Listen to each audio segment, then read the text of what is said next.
amazing. I just remember being in Radio City Music Hall the night Luck and RG3 got drafted first and second overall, and Luck's now retired, and now RG3 is a Week 17 starter for the MVP of the league, who's resting along with a whole bunch of other players. And Steve, I guess this is a high-class problem to have, but it is an issue, one would think.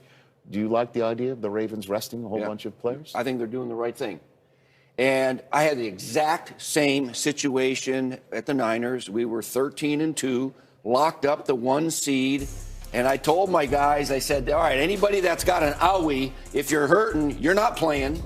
And Steve Young, you know, they all wanted to play, right? I said, Steve, you got 1 series. That's it. And so we went down and scored, got him out, and now your backups are in the game. And Warren Moon and the boys put a 30-burger on us. We lost the game, but, you know, that's what happens. But you know what? We didn't get anybody hurt, right? You had your stars and your starters fresh and healthy, and even though they had a bye the next week, it was very beneficial.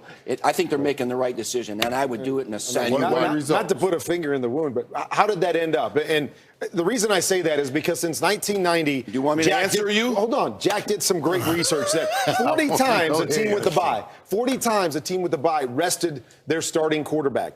Only 7 of those teams made it to the Super Bowl. Only 3 won the Super Bowl. So there is something to a couple weeks off and resting. The only thing I'll say about this team is they play a little bit differently at the quarterback spot. Lamar Jackson is not going to forget how to run the football. Their pass game is not a timing-oriented pass game. It's off of play action where he can see it and throw it, so you're not going to lose a lot of timing. So I think this situation is a little bit different, but history shows us you rest that starting quarterback for 2 weeks going into the playoffs hasn't necessarily led to winning or going to the Super Bowl. It's not about the Super Bowl winning. It's about the next game. Okay? Are you fresh to win the next game? You take them 1 game at a time. So, hey, Jack, find out what the record is after a team rests. Do they win the next game? Did you win that game, bro? Yeah, we beat Randall Cunningham and the Vikings. That's what I wanted to know. You're talking to the Ravens right now, and you're saying it's not about winning the Super Bowl. It's about winning the next game. The result of the Super Bowl that week. The result of the next game now is greatly dealt with on the next week. Coach, I understand what Coach is saying. I understand. It's about winning the Super Bowl. Who are we kidding here? Not about winning 1 game. It's about winning the Super Bowl. That you is can't win true. the Super Bowl unless you win the next game. I mean, we could cherry pick this all we want, to be honest with you. That is true. Look, the biggest example of this, too, is the 14-0 Colts. Remember they took a knee on an undefeated season? Which, by the way, changed the way that the NFL makes up the schedule. That's what it was. By putting division games towards the end of a year.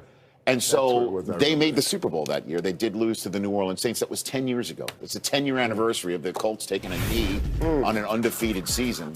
So the Titans now, thanks to the Jets beating the Steelers last week, all they need to do is win in Houston today, and they are in the playoffs. Or if they lose, they need some help from others. Tiffany Blackman is in Houston for us today. Tiffany?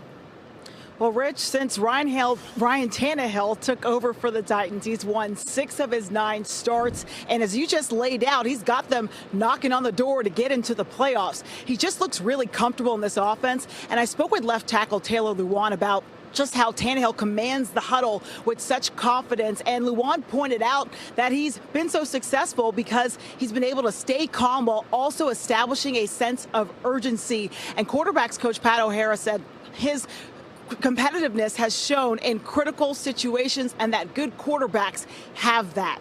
And if the Titans do win today, well, Tannehill is set to make his first ever appearance in the postseason. Now let's send it out to Ian. Thanks, Tiffany. The New Orleans Saints made a little news earlier this week when they hosted free agent receiver Antonio Brown for a workout. They did not end up signing him, but from what I understand, the workout went really well. He did not drop a ball, and agent Drew Rosenhaus told me the 2 sides will continue talking. However, Rich, and this is a big however, Sean Payton did say he needs more information from the league. What he means is he needs to know where things stand with Antonio Brown's investigation into allegations of sexual assault and rape. My understanding is if any team signs Antonio Brown, who's not on the commissioner's exempt list right now, but if any team signs him, he is then likely to go on the commissioner's exempt list. In other words, if the Saints or any other team signs him, he is very, very unlikely to